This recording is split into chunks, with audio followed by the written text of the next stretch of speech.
Welcome back to the channel, and wow, do we have some incredible prices that happened in the Lot 241 Hakes auction that ended Wednesday night. I hope that some of you were successful on picking up some grails for your collection. I know that I grabbed a few incredible items that I'll be excited to show you when they arrive.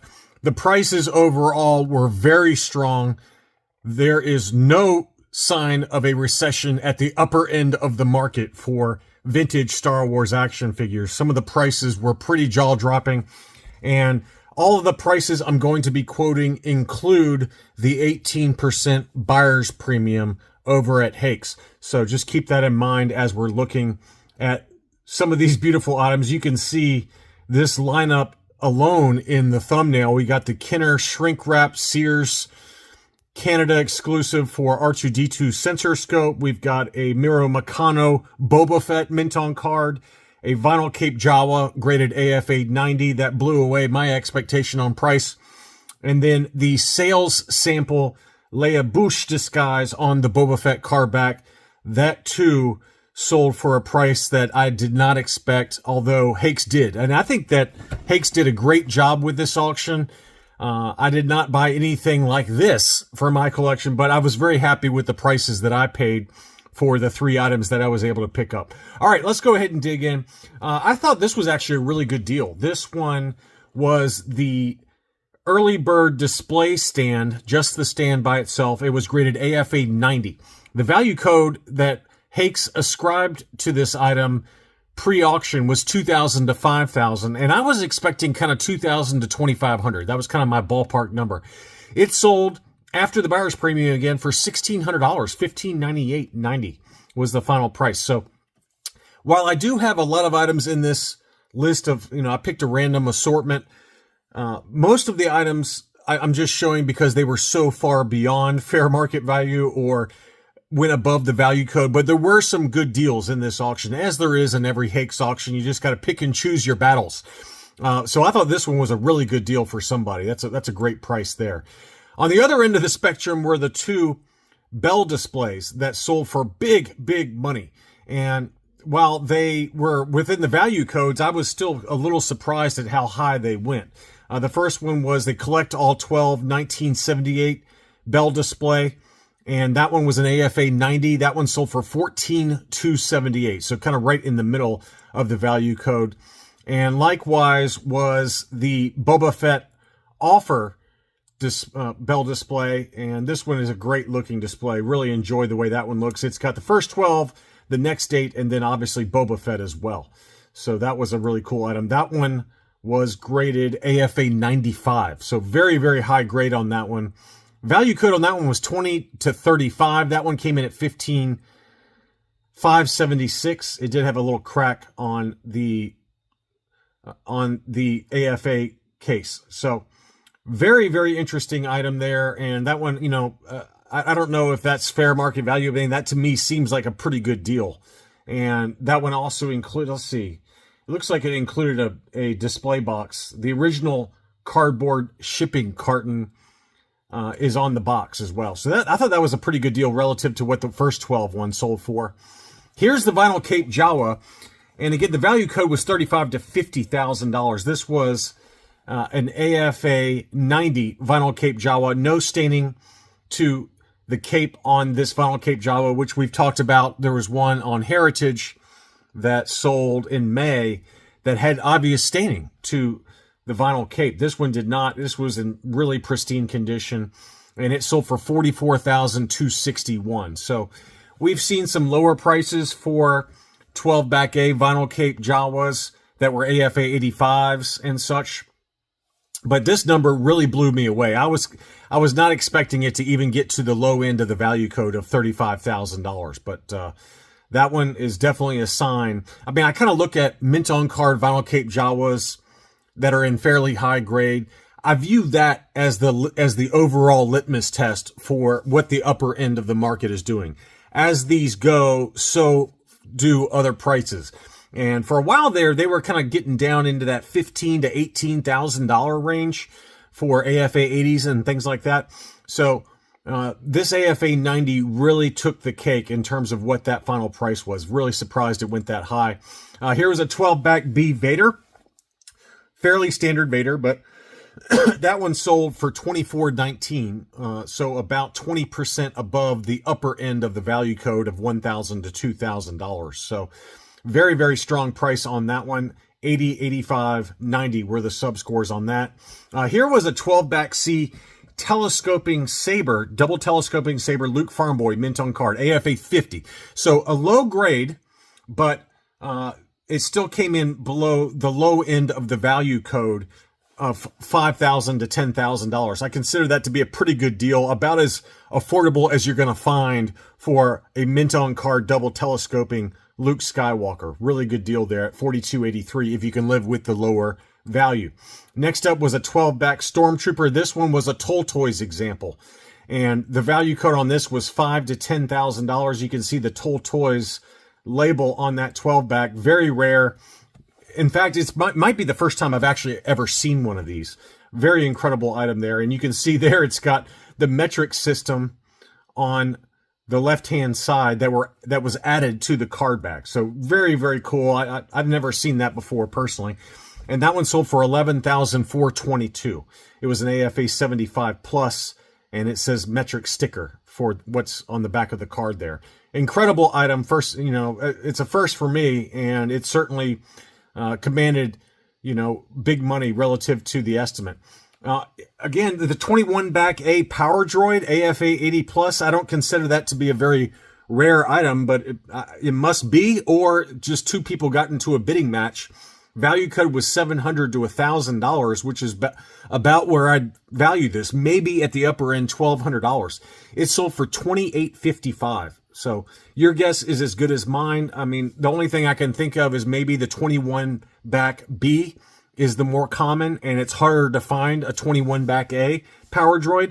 I was not aware of that, if that's the case, but maybe some of you who are experts on these early cardbacks and early cardback variations can fill me in on that. But for it to go almost 3 times above the upper end of the value code is pretty shocking. It's pretty wild final price there. I thought this was a good deal. 21-back B short V mold Power Droid. So, AFA's just started labeling it as short V mold, and this one was an AFA 80. That one sold for $1,770, which is towards the upper end of the value code of $1,000 to $2,000. I know who bought that one. Congrats on that one. That was a really awesome item there. Another surprising, at least to me, price was this rocket from the removable rocket or rocket firing Boba Fett. It's just the actual rocket by itself, 4-sided, no grade, obviously, since it's just the rocket. The value code was 10 to 20. It sold at $12,980. So a lot of money for just one little rocket, but certainly a pretty cool prototype to have for your collection. This was obtained from a former Kenner employee, including a letter of authentication signed by Tom Derby. Next up, we've got 2 Meccanos that were pretty incredible. First was a 20-back Luke Skywalker, AFA 80. I knew the gentleman that used to own this one, and he's since passed it on. It sold for $27,612. So towards the lower end of the value code, but still a really incredible final sales price for that one. And then here was the Boba Fett. Let's see. This is a Mira Meccano 18-back. So this is one of only 2 graded examples on the AFA population report. It was only an AFA 40. It sold for $97.35, so almost the low end of the value code of 10 to 20. And it did have blister support. There it is there in case you've never seen one of these. Extremely rare, obviously one of 2 examples ever graded by AFA. The Millennium Falcons blew away all my expectations. I'm not really sure why the value codes were as high as they were for these, but AFA 80 Millennium Falcon, this is the original Star Wars logo, and that one sold for $28,556. The value code of $20,000 to $35,000, again, maybe you guys can fill me in. Why is that value code so high? I don't understand that. That does not seem like a realistic value code to me. I was thinking 5, but again, that was a big number. $20,000 to $35,000. And this is why Hakes does what they do. They know the values better than I do.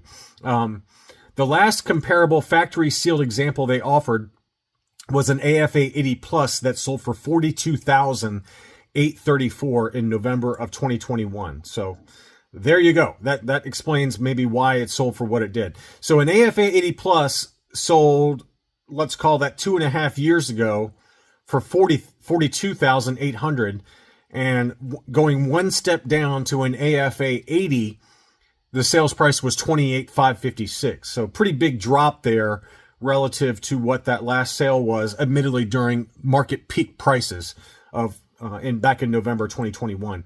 Likewise, here was the Return of the Jedi version with Battle Alert sound. This one was an AFA 80 as well. And the value code on this one was $5,000 to $10,000. The AFA case did have a very, very small crack in the lower corner, being sold as is. $42.48 was the final sales price on that one, which even to me, that one seems like a pretty substantial sales price for what I would consider to be a fairly common item. Maybe not in that great, but next up, the Sonic controlled land speeder. This is an item we've talked about recently and how expensive this is. This one was an AFA 80, and it sold for almost the top end of the value code of $5,000 to $10,000. $9,086 for the Sonic controlled land speeder, which I believe was a JCPenney exclusive. There it is, JCPenney exclusive. So very rare item, mint in seal box, $9,000 for that. Wow. Here was a orange-haired Luke Farm Boy on an ESP cardback, and I believe this one was for sale on eBay for a long time for less than what this one was ended up selling for. I don't remember what it was listed for. I want to say it was around $4,000, $4,500, somewhere in that ballpark. It could have been even less than that, but they pulled it from eBay, they put it on Hakes, and then it sells for $5,900. So just shows you that you have to keep an eye out on multiple different distribution channels. And again, don't quote me on that eBay price, but I'm almost positive it was not listed for $5,900. It was substantially below that number. But this is the orange-haired Luke mint on card, AFA 60, and it did sell for $5,900. Next up here is that shrink-wrapped Sears exclusive Kenner Canada R2D2 sensor scope with an with a Return of the Jedi transition sticker. So that's pretty rare. You can see the sticker there. It's a transition sticker where they slapped it on top of the Empire Strikes Back labeling. And you do see these with Kenner Canada items, but this is the first time I've ever seen one of these transition stickers on the shrink-wrapped Sears exclusive.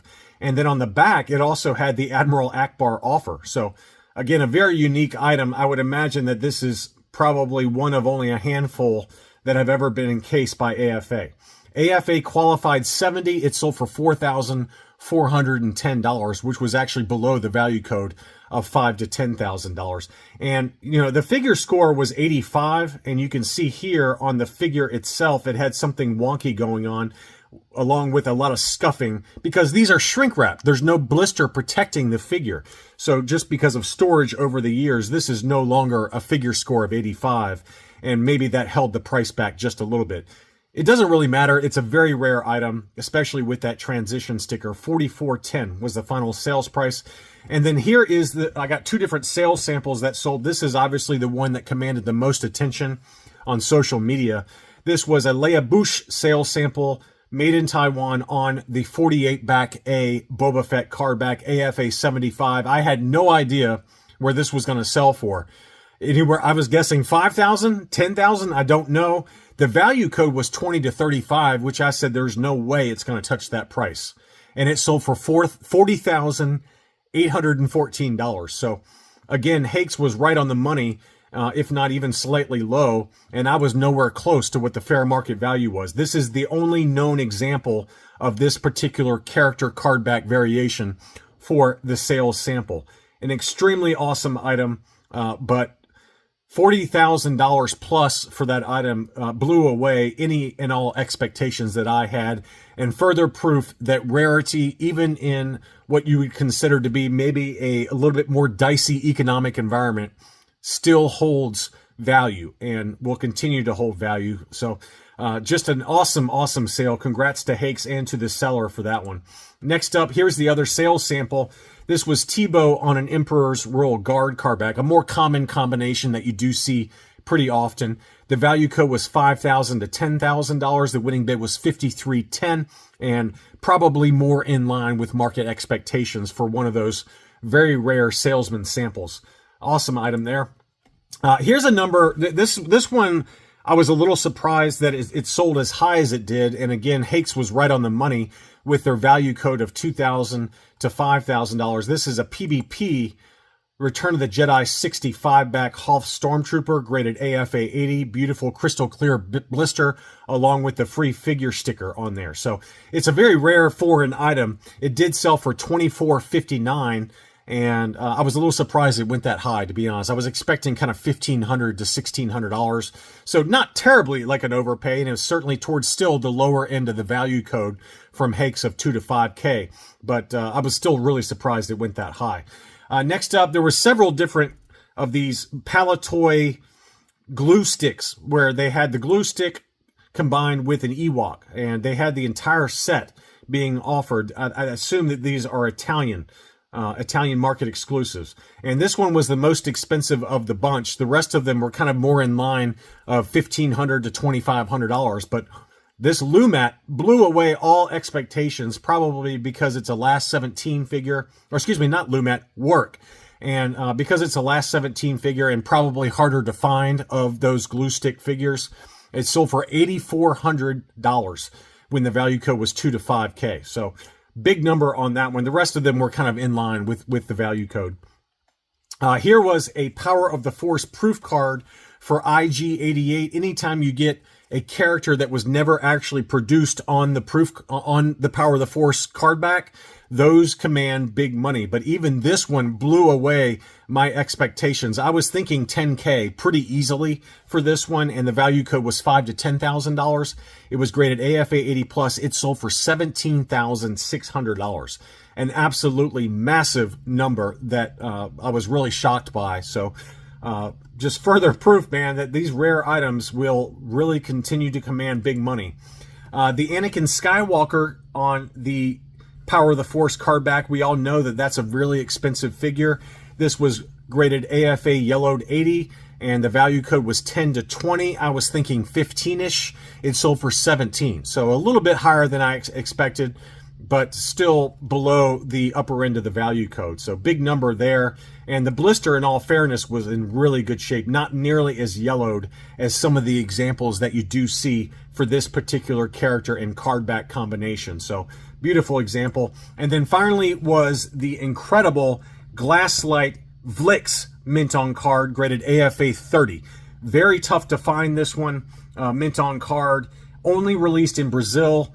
And, so this is one of those holy grail items for a lot of people. The value code was 10 to 20. I was thinking 15-ish. It sold for $14,537, so almost right in line with what I was expecting for the final sales price. But what an absolutely awesome item. It might be several years before we see one of these ever get listed again on Hakes or anywhere else. So this auction lot that Hakes put on was truly incredible. I'm very excited about the items I got, so I'm sure I'll show you those once they arrive here. Congrats to Hakes on doing a great job with Lot 241. It was truly an incredible auction. Please leave me a like if you enjoyed this video, and comment below with any wins that you had from this Hakes Lot 241 auction. Thank you as always for watching, and I'll be back soon.